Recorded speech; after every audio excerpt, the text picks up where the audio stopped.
আসসালামু আলাইকুম প্রিয় দর্শক। কখনো কি ভেবেছেন পৃথিবীর সবচেয়ে সুন্দর জায়গা কেমন হতে পারে? এমন এক স্থান যেখানে নেই কোনো দুঃখ, নেই কোনো কষ্ট, নেই মৃত্যু, নেই দুশ্চিন্তা, আছে শুধু অপার শান্তি ও সুখ। হ্যাঁ, এটি কোনো কল্পকাহিনী নয়, এটি সেই স্থান যা আল্লাহ তাআলা তার প্রিয় বান্দাদের জন্য বানিয়েছেন। এই স্থানটির নাম জান্নাত। আজ আমরা জানব সেই জান্নাতের কিছু আশ্চর্য বর্ণনা, যা শুনলে আপনার মন প্রশান্তিতে ভরে যাবে। জান্নাত এমন এক বাসস্থান যাকে কোনো চোখ দেখেনি, কোনো কান শোনেনি, এমনকি কোনো হৃদয় তা কল্পনাও করতে পারেনি। পৃথিবীর কোনো সৌন্দর্যই জান্নাতের সৌন্দর্যের সাথে তুলনা হয় না। রাসূলুল্লাহ সাল্লাল্লাহু আলাইহি ওয়াসাল্লাম বলেছেন, যদি জান্নাতের একজন হুর নারী পৃথিবীর দিকে একবার তাকায়, তবে আকাশ থেকে জমিন পর্যন্ত সব আলোকিত হয়ে যাবে এবং চারপাশ সুগন্ধে ভরে যাবে। তার ওড়না দুনিয়ার সব সম্পদ থেকে উত্তম। আবার এসেছে, যদি জান্নাতের একটি ক্ষুদ্রতম জিনিস, একটি নখবর অংশ দুনিয়ায় দেখা যায়, তবে সমগ্র আসমান জমিন ঝলমল করে উঠবে। এমনকি একজন জান্নাতবাসীর শুধু কঙ্কন দেখা গেলে তার দীপ্তিতে সূর্যের আলো পর্যন্ত ম্লান হয়ে যাবে। জান্নাত কতটা বিশাল তা শুধু আল্লাহ এবং তার রাসূলে ভালো জানেন, কিন্তু বর্ণনা রয়েছে জান্নাতের প্রতিটি স্তরের দূরত্ব আকাশ ও জমিনের দূরত্বের সমান। এমনকি একটি গাছের ছায়ার নিচে ঘোড়ায় চড়ে 100 বছর চললেও তার শেষ পাওয়া সম্ভব হবে না।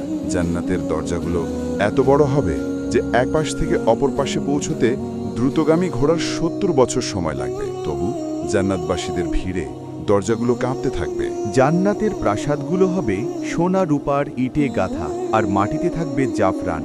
নুড়ি পাথর হবে মুক্তা, মণি ও ইয়াকুত দিয়ে তৈরি। দেয়াল ও প্রাসাদ এত স্বচ্ছ হবে যে ভেতর থেকে বাইরের সৌন্দর্য আর বাইরে থেকে ভেতরের সৌন্দর্য দেখা যাবে। জান্নাতে বয়ে যাবে 4টি নদী, বিশুদ্ধ পানি, দুধ, মধু এবং খাঁটি শরাবের। এগুলো পৃথিবীর নদীর মতো নয়, বরং জামিনের ওপরে প্রবাহিত হবে। নদীর তীর হবে মুক্তা ও ইয়াকুত দিয়ে সাজানো, আর জান্নাতের শরাব হবে সম্পূর্ণ পবিত্র। এতে নেই কোনো দুর্গন্ধ, নেই কোনো নেশা, নেই কোনো খারাপ প্রভাব। জান্নাতে জান্নাতবাসীরা যা চাইবেন মুহূর্তেই তাই হাজির হবে। কোনো ফলের দিকে তাকালেই তা সামনে চলে আসবে। কোনো পাখির মাংস খেতে চাইলে সেটি ভাজা অবস্থায় হাজির হবে। পানি, দুধ, মধু কিংবা শরাব চাইলে সোনার রূপার পানপাত্র নিচ থেকেই হাতে এসে যাবে। খাওয়ার পর কোনো নোংলা পদার্থ দেহ থেকে বের হবে না, বরং দেহ থেকে বের হবে মশকের মতো সুগন্ধ। জান্নাতবাসীরা কখনো বুড়ো হবে না, তাদের পোশাক কখনো পুরনো হবে না, তাদের তারুণ্য কখনো নষ্ট হবে না।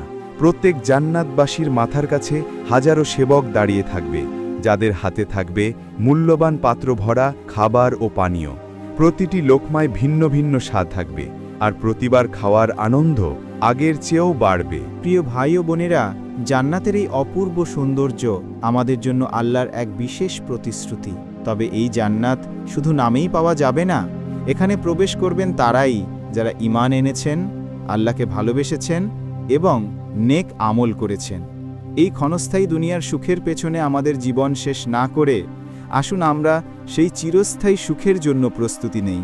প্রতিদিন 5 ওয়াক্ত নামাজ পড়ি, পাপের কাছ থেকে দূরে থাকি এবং আল্লাহর কাছে তওবা করি, দান সৎকা করি, মানুষকে দয়া ও ভালোবাসা দিই, বড় ছোট যে কোনো নেক আমলকে গুরুত্ব দিই। মনে রাখবেন, আল্লাহ কোনো আমলকে ছোট মনে করেন না। একটি সৎকা, একটি হাসি, একটি সাহায্যকারী হাত, এগুলোই হতে পারে আমাদের জান্নাতের টিকিট। প্রিয় দর্শক, জান্নাতের এই অপার নিয়ামতের বর্ণনা আমাদের হৃদয়ে আশা জাগায়। আল্লাহ তাআলা আমাদের সবাইকে জান্নাতুল ফিরদাউসে একত্রিত করুন, আমিন। যদি ভিডিওটি ভালো লাগে, আপনার বন্ধু বান্ধব ও পরিবারের সাথে শেয়ার করুন, লাইক দিন এবং অবশ্যই আমাদের চ্যানেলটি সাবস্ক্রাইব করুন। আর কমেন্টে লিখুন আপনি জান্নাতের জন্য কী ধরনের আমল করছেন। আপনার প্রতিটি কথা অন্যকে অনুপ্রাণিত করতে পারে। আল্লাহ হাফেজ। আবার দেখা হবে পরবর্তী ভিডিও।